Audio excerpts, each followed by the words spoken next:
All right, let's get right into it. Today, we're going to pull back the curtain on the hidden world of spyware.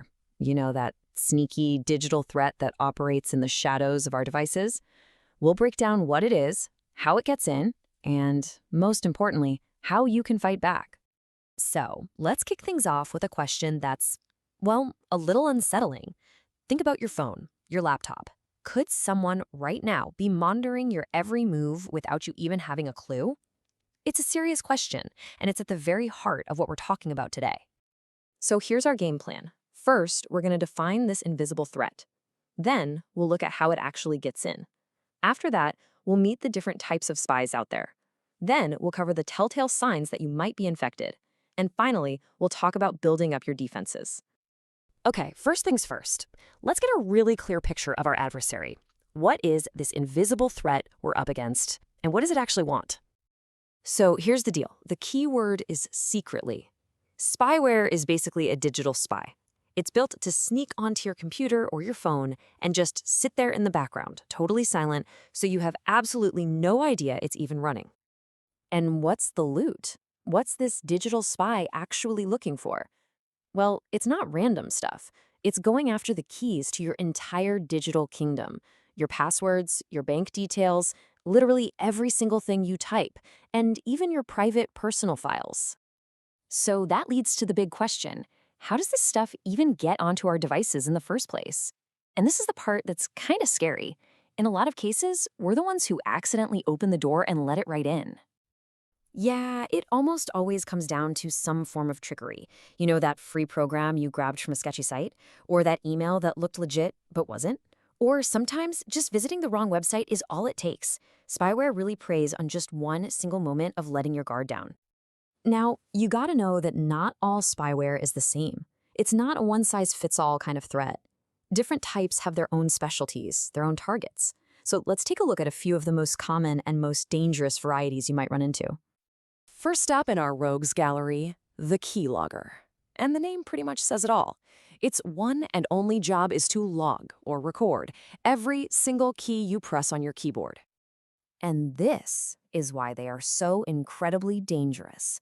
Just stop and think about that.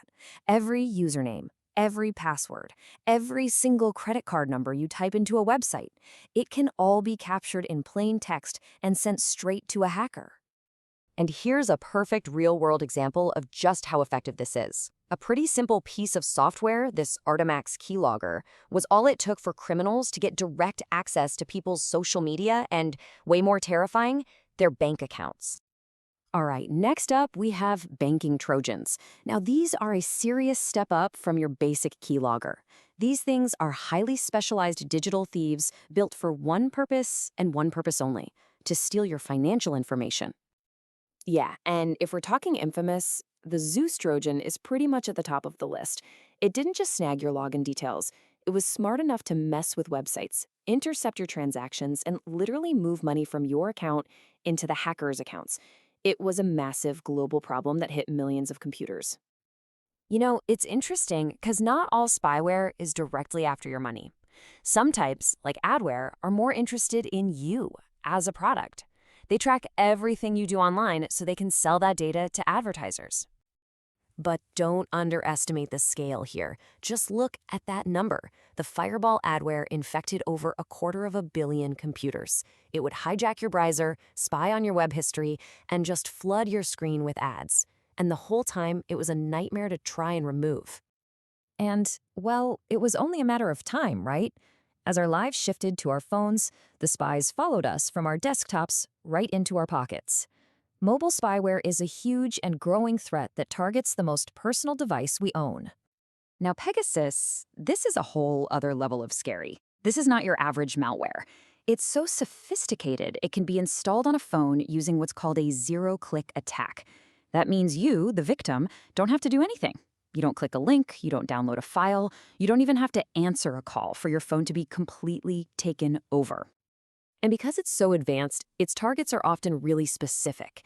In a famous case back in 2019, a security hole in WhatsApp was used to target more than 1,400 journalists, activists, and politicians. It basically turned their own phones into round-the-clock surveillance devices against them. Okay, so after hearing all that, The big question is, how in the world do you even know if one of these things is hiding on your device right now? Let's go over some of the common red flags. Look, spyware tries to be invisible, but it's not a perfect ghost. It usually leaves clues. If your computer suddenly feels like it's crawling through mud, or your phone's battery dies way too fast, or, and this is a big one, your webcam light flicks on by itself, those aren't just glitches. They could be signs that some hidden program is burning through your device's resources. All right, this is probably the most important part of our whole chat today. Knowing the enemy is half the battle for sure, but building a strong defense, that's how you actually win. So let's walk through exactly how to protect yourself. Honestly, the best strategy is always prevention. Think of this as your essential security checklist. Number 1, get good antivirus software. Number 2, just be smart about what you download and clip. That means no pirated stuff and being suspicious of weird links. Keep your software updated. And finally, use strong, unique passwords and turn on two-factor authentication everywhere you can. These steps are absolutely fundamental. Okay, but what if you're sitting there thinking, uh-oh, I think I might already have a problem? First, don't panic. There's a process. Start by booting your computer into safe mode to kind of quarantine the threat. Then, run a deep scan with your antivirus. Go through your installed programs and manually remove anything you don't recognize. Resetting your browser is a good idea too, but that last step, it is absolutely critical. Once you think you're clean, you have to change all of your important passwords. Just assume they were all stolen. So we'll just end on this thought. Your personal data, your logins, your private messages, your bank info, it's incredibly valuable. It's like your digital currency. And knowing about threats like spyware is a great first step, but it's the consistent, proactive actions you take that truly keep you and your entire digital life safe.